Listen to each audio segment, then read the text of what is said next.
அனைவருக்கும் வணக்கம். என்னுடைய பெயர் தமிழரசி. எனக்கு தற்போது 25 வயதாகிறது. நான் விழுப்புரம் அருகே உள்ள சித்தாமூரை கிராமத்தில் வசித்து வருகிறேன். என் கணவனுடைய பெயர் மணிகண்டன். அவருக்கு 32 வயதாகிறது. என் கணவர் ஒரு கட்டிட தொழிலாளி.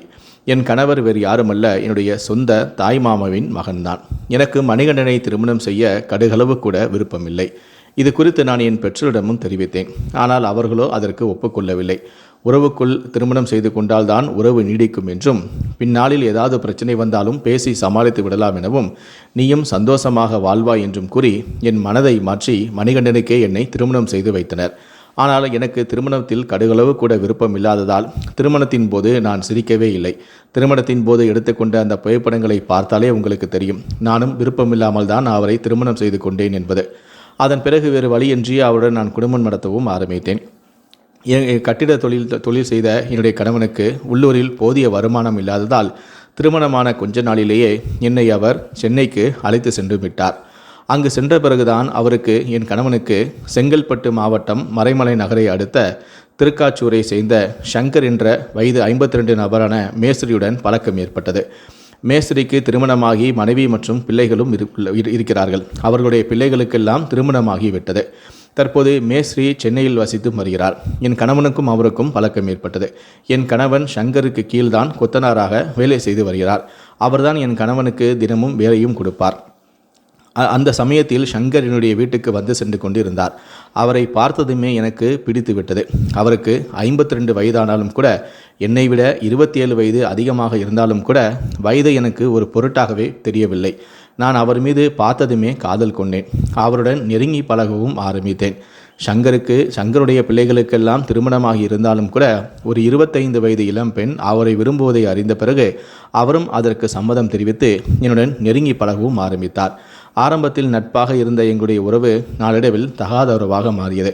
அதன் பிறகு என் கணவன் வேலைக்கு சென்ற பிறகு அவர் என்னுடைய வீட்டிற்கு வருவார். நானும் அவரும் தனிமையில் உல்லாசமாக இருக்க ஆரம்பித்தோம். இப்படியே நாங்கள் ஒருபுறம் உல்லாசமாக இருந்து கொண்டு என் கணவனுடனும் நான் வாழ்ந்து வந்தேன். அதன் பிறகு எனக்கு 2 குழந்தைகளும் பிறந்தது. தற்போது எனக்கு என் மூத்த பெண் குழந்தைக்கு 5 வயதும் இரண்டாவதாக பிறந்த மகனுக்கு 3 வயதும் ஆகிறது. நான் சென்னைக்கு வந்து இதோடு 6 வருடங்கள் ஆகிறது. இந்த 6 வருடமும் நான் சங்கருடன் தகாத உறவில் தான் இருந்து வருகிறேன். அடிக்கடி தினமும் நாங்கள் இருவரும் உல்லாசம் அனுபவித்து வந்தோம். என் கணவனுக்கு மது அருந்தும் பழக்கமும் இருந்தது. அதனால் என் கணவன் இரவு நேரத்தில் சில நாட்கள் வேலை செய்துவிட்டு மது அருந்து விட்டு வந்து படுத்து தூங்கி விடுவார். இதற்காக என்னை நீங்கள் கண்டுகொண்டவே இல்லையே, என்னை பற்றி நீங்கள் யோசிக்கவே இல்லையே என நான் அவருடன் சண்டையிடவும் மாட்டேன். காரணம், என்னுடைய உடல் தேவையை பகலிலேயே சங்கர் பூர்த்தி செய்து விடுவார். அதனால் நான் என் கணவனிடம் அதை நான் எதிர்பார்க்கவும் மாட்டேன். இப்படியே என்னுடைய நாட்களும் சென்று கொண்டிருந்தது. அவருக்கு 52 வயது ஆனாலும் கூட என்னுடன் அவர் தினமும் தனிமையில் இருக்க மாட்டார். ஒரு கட்டத்தில் நான் இல்லாமல் அவரால் இருக்கவும் முடியவில்லை. இப்படியே 6 ஆண்டுகளும் ஓடிவிட்டது. அதன் பிறகு ஒவ்வொரு நாளும் என் கணவனான மணிகண்டனுக்கு சங்கர் எப்படியாவது வேலையை கொடுத்துவிட்டு எங்காவது அவர் அனுப்பிவிடுவார். ஆனால் மேஸ்திரிக்கு கீழ் வேலை செய்யக்கூடிய மற்ற ஆளுகளுக்கு வேலை இருக்கோ இல்லையோ என் கணவனான மணிகண்டனுக்கு மட்டும் தினமும் வேலை கொடுத்து விடுவார். நாட்கள் செல்ல செல்ல என் கணவனுடன் வேலை செய்யக்கூடிய நபர்களே இந்த சந்தேகத்தையும் எழுப்பினார்கள். அவர்கள் என் கணவனிடமே கேட்டுவிட்டார்கள், அது என்ன, எல்லோரும் அவருக்கு கீழ்தான் வேலை செய்கிறோம், எங்களுக்கு ஒரு நாள் வேலை இருக்கிறது என்கிறார், ஒரு நாள் இல்லை என்கிறார். ஆனால் உனக்கு மட்டும் தினமும் வேலை கொடுத்து விடுகிறாரே, உனக்கும் அவருக்கும் என்ன ரகசிய டீலிங் இருக்கிறது என்று அவர்கள் கிண்டலாக கேட்க, என் கணவனும் அப்படிலாம் ஒன்றும் இல்லைப்பா, நான் அவருக்கு விசுவாசமாக இருக்கிறேன், தினமும் கரெக்டாக வேலைக்கு வந்துடுறேன், அதனால் அவர் எனக்கு வேலை கொடுக்குறாரு என்று சொல்லி என் கணவன் அப்போது சமாளித்தாலும் கூட அந்த நொடியிலிருந்தே என் கணவனுக்கு ஒரு சந்தேகம் எழுந்தது. ஆமாம், எதற்காக எனக்கு மட்டும் தினமும் வேலை கொடுக்கிறார், எங்காவது என்னை அனுப்பி வைத்து விடுகிறாரே என்று என் கணவனுக்கு லேசாக சந்தேகம் ஏற்பட்டது. அதன் பிறகுதான் என் கணவனின் சந்தேக பார்வை என் மீது திரும்பியது. அதன் பிறகு என் கணவன் என்னை ரகசியமாக கண்காணிக்கவும் ஆரம்பித்தார். ஒரு நாள் என் கணவன் வேலைக்கு செல்வதாக கூறிவிட்டு சென்றார். நானும் வழக்கம் போல என் கணவன் வேலைக்கு சென்ற பிறகு நான் மேஸ்திரிக்கு ஃபோன் செய்து சொல்லுவேன். அவரும் கொஞ்ச நேரத்தில் என்னுடைய வீட்டிற்கு வருவார்.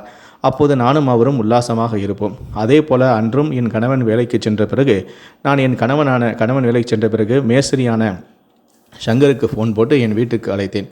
அவரும் கொஞ்ச நேரத்தில் வீட்டுக்கு வந்து விட்டார். அவர் என்னுடைய வீட்டுக்கு வருவதை என் கணவன் தூரத்தில் இருந்து மறைமுகமாக இருந்து பார்த்து கொண்டிருந்தார். அதன் பிறகு சங்கருடைய வீட்டிற்கு வந்து காலை 11 மணிக்கு வந்தவர் மதியம் 1 மணிக்கு தான் சென்றார். அப்போது நானும் அவரும் உல்லாசமாக வீட்டில் இருந்தோம். மேஸ்திரியனுடைய வீட்டுக்கு வந்ததை என் கணவன் பார்த்தாலும் கூட அப்போது வந்து என் வீட்டில் வந்து சண்டையிடவே இல்லை. இதை பற்றி அவர் கேட்கவும் இல்லை. அவர் அதை அவர் கவனித்துவிட்டு அவர் வேலைக்கு சென்று விட்டார். என் முதலாளி சொன்ன வேலையையும் முடித்து விட்டார். அதன் பிறகு இரவு வீட்டுக்கு வந்த பிறகுதான் இந்த விஷயத்தை என்னிடமே சொன்னார். நான் வேலைக்கு செல்லவில்லை, செல்வதாக உன்னை சொல்லிவிட்டு நான் தூரமாக இருந்து மறைந்து என்ன நடக்கிறது என்று பார்த்தேன். அப்போது மேஸ்திரி வீட்டுக்கு வருவதையும் நான் கவனித்தேன். நீயும் உனக்கும் அவருக்கும் என்ன தொடர்பு இருக்கிறது, இது எவ்வளவு நாட்களாக நடக்கிறது என்று கூறி என்னை கண்டிக்கவும் செய்தார். நமக்கு 2 பிள்ளைகள் உண்டு. அந்த பிள்ளைகளுடைய எதிர்காலத்திற்காக நீ இதையெல்லாம் விட்டுவிட வேண்டும். குழந்தைகளுடைய எதிர்காலத்தை பார். குழந்தைகளுக்காக தானே நானே தினமும் கஷ்டப்பட்டு வேலைக்கு செல்கிறேன். நீ எனக்கு துரோகம் செய்ய மாட்டாய் என்று நம்பிதானே நான் தைரியமாக வேலைக்கு செல்கிறேன். ஆனால் நீ எனக்கு இத்தனை நாள்களாக துரோகம் செய்து விட்டாயே என எனக்கு அறிவுரை கூறி நடந்துவிட்டது, இனி இதுபோல் நீ செய்யாதே என எனக்கு அறிவுரையும் கூறினார். நானும் அமைதியாக எல்லாத்தையும் கேட்டுக்கொண்டிருந்தேன். மறுநாள் காலை என் கணவன் வேலைக்கும் சென்று விட்டார். தினமும் உல்லாசமாக இருந்த என்னால் என்னுடைய உணர்வுகளை கட்டுப்படுத்த முடியவில்லை. என்னதான் என் கணவன் எனக்கு அறிவுரை கூறினாலும் கூட இந்த காதில் வாங்கி அந்த காதில் நான் விட்டுவிட்டேன். மறுபடியும் நான் என்னுடைய மேஸ்திரியான சங்கரை வீட்டுக்கு அழைத்து அன்றும் நான் உல்லாசமாக இருந்தேன். இந்த விஷயத்தை அறிந்த என் கணவன் கோபம் கொண்டார். இனி நான் வேலைக்கே செல்ல போவதில்லை, இனி நாம் சென்னையிலேயே இருக்கப் போவது இல்லை. நாம் இங்கு இருந்தால்தானே நீயும் அவரும் தனிமையில் சந்தித்து உல்லாசமாக இருக்க முடியும். நான் அந்த அளவுக்கு அறிவுரை கூறியும் எடுத்து சொல்லியும் நீ இந்த கேட்காதது போது நாம் ஏன் இனி இங்கு இருக்க வேண்டும்? என் குழந்தைகளின் எதிர்காலத்தை கருத்தில் கொண்டு நாம் சொந்த ஊருக்கே சென்று விடலாம். என்னுடைய அம்மா அப்பாவின் பாதுகாப்பில் நீ இருந்தாலே போதும், அப்போதுதான் நானும் நிம்மதியாக வேலைக்கு செல்வேன் என்று கூறிவிட்டு என்னை மறுபடியும் விழுப்புரம் அருகே உள்ள சித்தாமூர் கிராமத்திற்கே அழைத்து சென்று விட்டார். அதன் பிறகு என்னுடைய மாமனார் மாமியார் வீட்டிற்கு அருகிலேயே ஒரு வீடை வாடகைக்கு எடுத்து அங்கே தங்கி என் கணவன் வேலைக்கு சென்று வந்து விட்டார். வேலைக்கு செல்லவும் ஆரம்பித்தார். இது எனக்கு பெரும் அதிர்ச்சியை கொடுத்தது. இதனால் நானும் சங்கரும் சந்திக்க முடியவில்லை. அவருடன் நான் உல்லாசமாக இருக்க முடியாமல் நான் தவித்து போனேன். இருந்தபோதிலும் நான் அங்கு சென்ற பிறகு என் கணவன் வேலைக்கு சென்ற பிறகு அவருடன் செல்போனில் நான் பேசி எங்களுடைய தகாத உறவை வளர்த்து வந்தேன். அவர் அடிக்கடி என்னை ஏன் நீ இன்னும் சென்னைக்கு வரவில்லை, சென்னைக்கு வந்துவிடு என என்னிடம் கூறிக்கொண்டே இருந்தார். ஆனால் நான் என்ன செய்ய, என் கணவன் அங்கு சென்னைக்கு வேலைக்கு வந்தால்தானே நாம் உறவும் உல்லாசமாக இருக்க முடியும். நான் எத்தனையோ முறை என் கணவனை கூப்பிட்டு பார்த்து விட்டேன். அவர் வருவதாக தெரியவில்லை என சொல்லி கொண்டே இருந்தேன். ஒரு கட்டத்தில் என் மாமனார் மாமியாரிடமும் சென்று என்னுடைய தகாத உறவு குறித்து என் கணவன் அவருடைய அம்மா அப்பாவிடமும் யாரிடமும் சொல்லவில்லை. காரணம், அவளை விட 52 வயது நபருடன் என் மனைவி தகாத உறவில் இருக்கிறாள் என்று சொன்னால் அவருக்கு அசிங்கமாக இருக்கும் என்றும் குழந்தைகளின் எதிர்காலத்துக்கு அது பிரச்சனையை ஏற்படுத்தும் என்பதால் அவர் இந்த விஷயத்தை யாரிடமும் சொல்லவில்லை. நானும் அதனை வெளிக்காட்டிக் கொள்ளவும் இல்லை. என் மாமனார் மாமியாரிடம் சென்று இங்கு என்ன வருமானம் வருகிறது? வருமானமே இல்லை. அங்கு நாங்கள் நல்ல உண்டு 3 வேளையும் நல்ல உணவு உண்டு நல்ல நிம்மதியாகவும் சந்தோஷமாக வாழ்ந்தோம். ஆனால் இங்கு வந்த பிறகோ சாப்பாட்டுக்கே எல்லாமே சரியாக போகிறது, கொஞ்சம் கூட மிச்சப்பாடு இல்லை. அதனால் என் கணவனை மறுபடியும் என்னுடன் சென்னைக்கே அவரை அனுப்பி வையுங்கள் என நான் நைஸாக ஒரு நாடகத்தையும் ஆடினேன். அதே போல் என்னுடைய மாமனாரும் மாமியாரும் என் கணவனை கூப்பிட்டு, ஏன்பா அங்கே வந்து கஷ்டப்படுற, சென்னையில் போனால் நல்ல வருமானம் கிடைக்கும்ல, இங்கேயாவது ஒரு நாள் வேலைக்கு போகிற ஒரு நாள் வேலை இல்லைங்கிற, அங்கேனா டெய்லி நீ வேலைக்கு போகலான்ல அப்படி இப்படின்னு சொல்லி அறிவுரை கூறி என் கணவனை மீண்டும் சென்னைக்கு அனுப்ப முயற்சி செய்தார்கள். ஆனால் என் கணவனோ முடியவே முடியாது, நான் இனி சென்னைக்கு செல்ல மாட்டேன், நான் உள்ளூரிலே எனக்கு கிடைக்கக்கூடிய வேலைகளை நான் சொல்கிறேன், நான் இப்போது தானே சென்னையிலிருந்து வந்துகிறேன், நாட்கள் செல்ல செல்ல எனக்கு நிறைய பேர் பழக்கம் ஏற்படும், அதன் பிறகு நான் தினமும் வேலைக்கு செல்ல ஆரம்பிப்பேன், கொஞ்ச நாள் பொறுத்து கொள்ளுங்கள் என்று கூறி அதனை சமாளித்து விட்டார். இது எனக்கு பெரும் அதிர்ச்சியை கொடுத்தது. எப்படியாவது நான் மீண்டும் சென்னைக்கு சென்று விடலாம் என எண்ணினேன். ஆனால் அது நடக்காது என்பது தெரிந்துவிட்டது. அதன் பிறகு நான் என் காதலனான சங்கரிடமும் இது குறித்து தெரிவித்தேன்.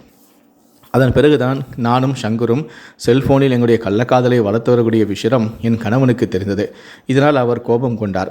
நான் அங்கிருந்து காலி செய்துவிட்டு இங்கு வந்தாலும் கூட நீ செல்போனில் உன்னுடைய கள்ளக்காதலை தொடர்கிறாயா என்று கோபப்பட்டு என்னை அடிக்க ஆரம்பித்து விட்டார். தினமும் மது குடித்து விட்டு வந்து என்னை அடித்து கொடுமைப்படுத்தவும் ஆரம்பித்து விட்டார். அதன் பிறகு இது குறித்து நான் என் காதலனான சங்கரிடம் தெரிவித்தேன். என் கணவன் உயிரோடு இருக்கும் வரை என்னை அவர் அடித்தே கொன்று விடுவார். நான் நிம்மதியாகவும் இருக்க முடியாது, உங்களுடனும் தனிமையில் சந்தித்து உல்லாசமாகவும் இருக்க முடியாது. அதனால் என்னுடைய கணவனை கொலை செய்வதுதான் இதற்கு ஒரே வழி. ஏதாவது ஒரு திட்டத்தை தீட்டி என் கணவனை கொன்றுவிடுங்கள் எனவும் நான் கூறினேன். அதற்கு சங்கரும் அதற்கு சம்மதம் தெரிவித்தார். அதன் பிறகு அவர் எப்படி என் கணவனை கொலை செய்யலாம் என ஒரு திட்டம் தீட்டி கொண்டிருந்தார். இது குறித்து அவர் கடையில் வேலை செய்த செஞ்சி அருகே உள்ள கோணையை சேர்ந்த சீனிவாசன் என்பவருடைய உதவியையும் நாடினார். அப்போதுதான் சீனிவாசன் சொன்னார், நான் இதற்கு முன்பு ஒரு நகை செய்யக்கூடிய இடத்தில் வேலை செய்தேன். அங்கு சைனைடு கிடைக்கும். அந்த சைனைடை மணிகண்டன் குடிக்கக்கூடிய மதுவில் கலந்து கொடுத்து விட்டால் அவர் இறந்து விடுவார், யாருக்கும் எந்த விதமான சந்தேகம் வராது என்று கூறினார். இது நல்ல யோசனையாக இருக்கிறது என்று என்னிடமும் இது குறித்து சங்கர் கேட்டான். அப்போது நான் சொன்னேன் என் கணவன் மது குடிக்கக்கூடிய பழக்கம் அவருக்கு இருக்கிறது. ஆனால் அவர் ஒரு நாளும் வீட்டில் வைத்து மது அருந்த மாட்டார். குறிப்பாக என்னுடைய வீட்டில் வைத்து மது அருந்த மாட்டார். பிள்ளைகள் முன்பு மது அருந்த மாட்டார். வீட்டில் மது பாட்டிலையும் வைக்க மாட்டார். வெளியேயே குடித்துவிட்டு தான் வீட்டுக்கு வருவார். அதனால் அந்த சைனைடை என்னால் கலக்க முடியாது. நீங்கள் வேறு ஏதாவது ஒரு திட்டம் தீட்டுங்கள் என்று சொன்னேன். அதன் பிறகுதான் அவர் வேறு ஒரு வழியை யோசித்தார். அப்போதுதான் அவருடைய உறவினரான திருக்காச்சூரை சேர்ந்த கார்த்திக் ராஜா என்பவருடைய உதவியை நாடினார். அவருக்கு 25 வயதாகிறது. அவருடைய மனைவியான ஸ்வேதாவுக்கு 21 வயதாகிறது. இவர்கள் இருவருடைய உதவியை நாடினார். அதன் பிறகுதான் அனைவரும் சேர்ந்து ஒரு திட்டம் தீட்டினார்கள். அதாவது ஒரு குறிப்பிட்ட இடத்தில் ஒரு கட்டுமான வேலை நடப்பதாக என் கணவனுக்கு அந்த ஆர்டரை கொடுப்பதாக கார்த்திக் ராஜாவிடமும் ஸ்வேதாவிடமும் நீங்கள் பேசி அவனை அந்த இடத்திற்கு வர வையுங்கள். அங்கு வந்த பிறகு நீங்கள் கட்டிடம் சம்பந்தமாக விஷயங்களை பேசுங்கள். அதன் பிறகு கார்த்திக் ராஜா, நீயும் சீனிவாசனும் சேர்ந்து மணிகண்டனை எப்படியாவது நைஸாக மது அருந்து வாருங்கள் என அழைத்து வாருங்கள். அதன் பிறகு அவரோடு நீங்கள் மதுவை அருந்துங்கள். அந்த சமயத்தில் அவருடைய கவனத்தை திசை திருப்பி அவர் அருந்தக்கூடிய மதுவில் இந்த சைனடை கலந்து விடுங்கள். அவர் குடித்து இறந்த பிறகு ஒன்றும் தெரியாமல் அங்கிருந்து நைஸாக வந்துவிடுங்கள் என கரெக்டாக ஒரு பிளானை போட்டு கொடுத்தார். அதே போலவே ஸ்வேதாவும் என்னுடைய கணவனுக்கு ஃபோன் செய்து, எனக்கு ஒரு வீடு கட்ட வேண்டும், நீங்கள் வந்தீங்கன்னா அந்த பிளான் எல்லாம் பார்த்து அட்வான்ஸ் வாங்கிட்டு போங்கள் என்று என் கணவனையும் அழைத்தார். அதை நம்பி என் கணவனும் அவர்கள் அழைக்கக்கூடிய இடத்திற்கு சென்றார். விழுப்புரம் இந்திரா நகர் புறவழி சாலை அருகே இருக்கக்கூடிய ஒரு பகுதிக்கு அங்கு சென்றார் என் கணவன். ஆனால் அப்போது என் கணவன் செய்த ஒரு காரியம் அவர்களுக்கே பேர் அதிர்ச்சியை கொடுத்தது. என் கணவன் செல்லும்போது அவர் மட்டும் தனியாமல் செல்லாமல் என்னுடைய உறவினரில் ஒருவனின் மனநலம் பாதிக்கப்பட்ட சிறுவனையும் அவனுடன் சேர்த்தே அழைத்து சென்றார். இது அவர்களுக்கு அதிர்ச்சியை கொடுத்தது. இருந்தாலும் அவன் மனநலம் பாதிக்கப்பட்ட சிறுவன் என்பதால் அவனை எப்படியாவது சமாளித்து விடலாம் எண்ணி நைஸாக அவனையும் அவர்களிடம் பிரித்து அவனை ஒரு இடத்தில் உட்கார வைத்துவிட்டு, நாங்கள் உங்களுக்கு இடத்தை காட்டுகிறோம் என்று என் கணவனை மட்டும் தனியாக அழைத்து சென்றார்கள். அதன் பிறகு ஒரு இடத்தை காட்டி, இந்த இடத்தில் தான் கட்ட வேண்டும், எவ்வளவு செலவாகும், என்ன ஏது என்று கட்டிட விவகாரம் தொடர்பாக பேசுவது போல் பேசி நாடகமும் ஆடினார்கள். அதன் பிறகு என் கணவன் கிளம்பும் சமயத்தில் பார்த்து கார்த்திக் ராஜாவும் சீனிவாசனும் சேர்ந்து, நீங்கள் மது அடிக்கும் உங்களுக்கு பழக்கம் இருக்கிறதா?